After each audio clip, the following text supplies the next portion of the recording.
I'm Dina Moskowitz, and I'm CEO of Partner Optimizer, but I'm also the host of Ecosystem Chronicles, which is a global forum for partner intelligence and partner data conversations with the partnerati in the partner ecosystem. How's that for this P alliteration? So I'm very excited to be here right now at Catalyst 2024 in Chicago at the Partnership Leaders Conference. And I have got one of the most amazing partnership leaders who's been dealing with a challenge that some of the enterprise partnership leaders out there have on a regular basis, but we haven't talked about it very much in the topics of our Ecosystem Chronicles before.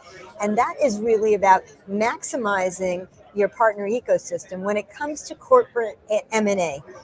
And what happens in corporate M&A is they'll inherit a partnership team will actually end up inheriting a whole new set of partners. And what do you do with those partners? How do you assimilate them? How do you activate and optimize them? Or which ones do you even pay attention to? So here to talk about that is an incredible person who I could consider a friend of mine as well. Her name is Julie Koslen Diehl, and she is from Chicago, right here. And she is the head or the director of global operations and partner programs for Insight Software, which is a growing software company that's growing through acquisition on a regular basis. And Julie not only has been at the helm of this role at Insight Software, but prior to that, you were at which company? Motorola for what, 8 years or so? 8.5, yeah. Yeah, so she's been in partner ops and partner marketing and partner activation throughout her career. And so it is such an incredible opportunity to have a resource like you to talk to. But also she's a very innovative adopter of partner intelligence tools like Partner Optimizer. And so I've had the luxury of being able to work with her and refine our products and solutions to accommodate teams like hers as we've grown as well. So thank you so much for making the time to talk with us, Thanks Julie. for having me. It's so awesome. And so tell us a little more about what you're up against on a regular basis. Sure. Yeah, so my role is partner operations. That actually encompasses our partner program, that encompasses a little bit of partner enablement. And we are a hyper-growth company. We have about 2,500 employees around the world.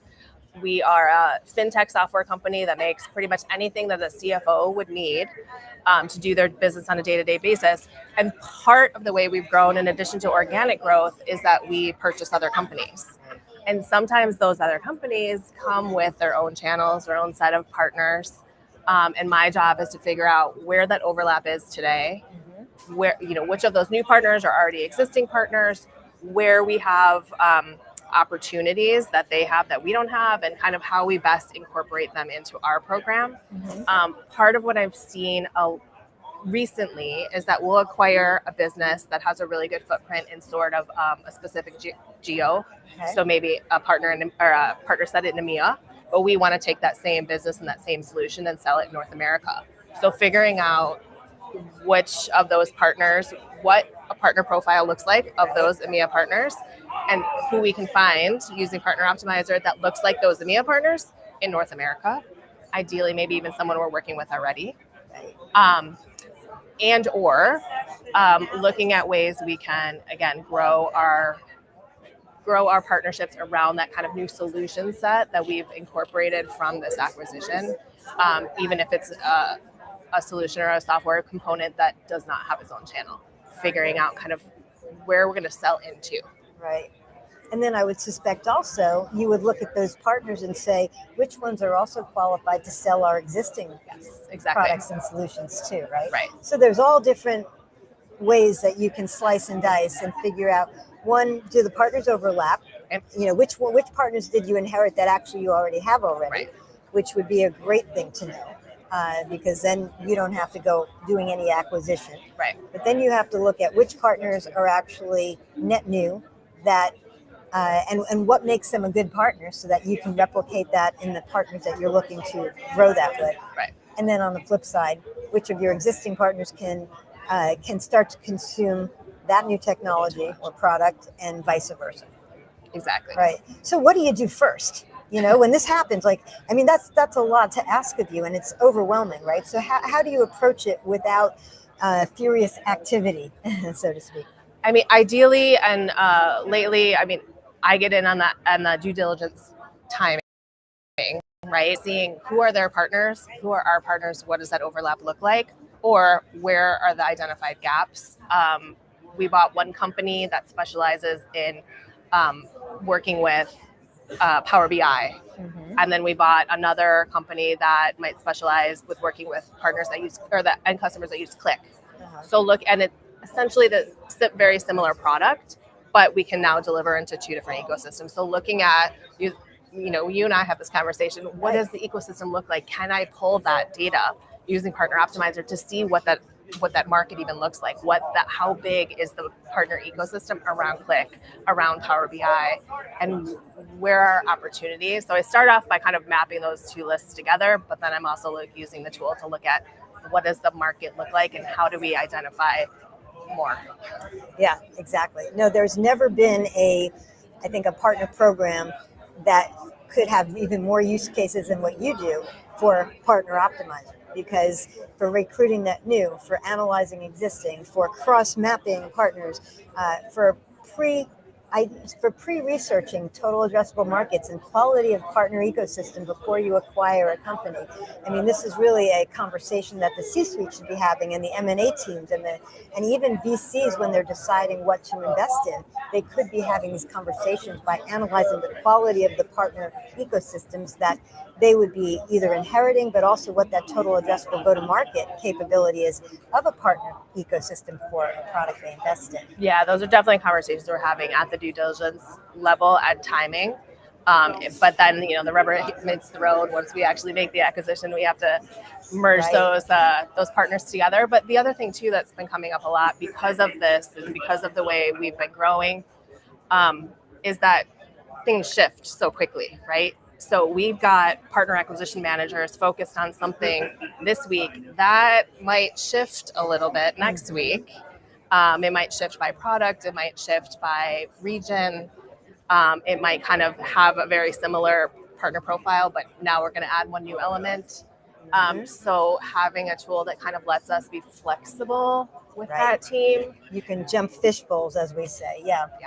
Yeah, that's great. Plus, if you're wanting to be strategic and respond to a market condition as well, you can now be curious and dive in and say, well, how many partners were affected by that, and are they an opportunity for us? Or how do we help those partners better given the challenges they may be facing, right? Absolutely. Yeah.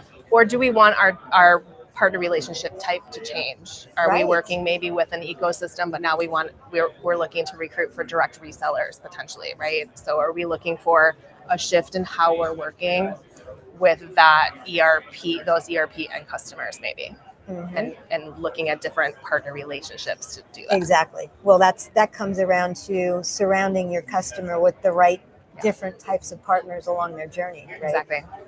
Yeah. Well, fantastic. So how many people on your team are actually leveraging the power of partner intelligence? It's a good question. We have our indirect partner acquisition managers for sure using it. So we have those regionally. So there are at least one in each region plus the other support teams. So it's probably about 6 to 8 of us in our company. Yeah. And are you noticing that region by region or country by country, that the ideal partner profile is a little different when you look at a data-driven version of it? Absolutely. I mean, we have different end customers in different regions, right? Different products. Our products, for large majority, are offered globally, but we have pockets where they're more popular in certain regions than others. So absolutely, the partner acquisition manager in EMEA is not looking for the same type of partner as the North American person is. Yeah, it's really interesting. And so I know we don't have too much more time. So what do you have as some advice for emerging partner leaders who are looking to grow their careers in partnerships? That's a loaded question. Yeah, right. I mean, I think it's being comfortable with data. I think that's the big thing, is that everybody needs the data. Everybody needs to be able to back things up. You don't need to be afraid of it, right? Exactly. And anytime there's tools that can help us leverage that, help us get to what we need to, all the better. Yeah. But yeah, exactly. And embrace it, be comfortable with it. That's great. And I know that originally, because when new tools come in, it's, as a partner leader, it's harder to prove out the use case and prove out the potential ROI when you're adopting new tools like that, right? And so how did you go about sharing with your leadership the need for budget, the need for adopting these tools, and sharing with your team the need for adopting these tools. And I'm not just talking about Partner Optimizer, but other things as well. Yeah, I mean, I think it really comes down to that we try to start small. I mean, I'm not trying to kind of fix everything, and I'm not trying to get the whole company set up onto something. I'm saying let's start it at a fairly minimal price point. Let's get a few people using it, especially if there's an example that I can show where people are spending a lot of time doing something very manual, and we can do it something much quicker. Else, like with a tool, it's worth spending a little bit of money and seeing if it works. Right. Nobody's committing like a lifetime to this tool. We're just saying we're going to try it for a while and see how it goes. That's how we've Got it. Yeah, so that's a good point. So there's a strong operational efficiency value that you're looking for, but also there's an acceleration and revenue driving opportunity, right? Yeah. The other thing too is understanding who's doing some of those things. So especially if it's salespeople who should be out selling, I don't want them doing this manual matching. I don't want them doing this manual scrubbing to see whose partners are listed on whose website. I want to make sure that they're out there selling and let some of that operational and that data and that scrubbing happen. Absolutely. That's not what you're paying them for. You're paying them for go out and engage and drive revenue and drive success around your customers. So I get it. Right. Yeah. Well, it's been great having you as a partner so far, but also great knowing you, and glad that we're part of the whole world of partnership leaders together. And thank you for joining us. Thanks for having me. And so everyone, thanks for being here. And Julie Koslen Diehl, thank you so much for being with us.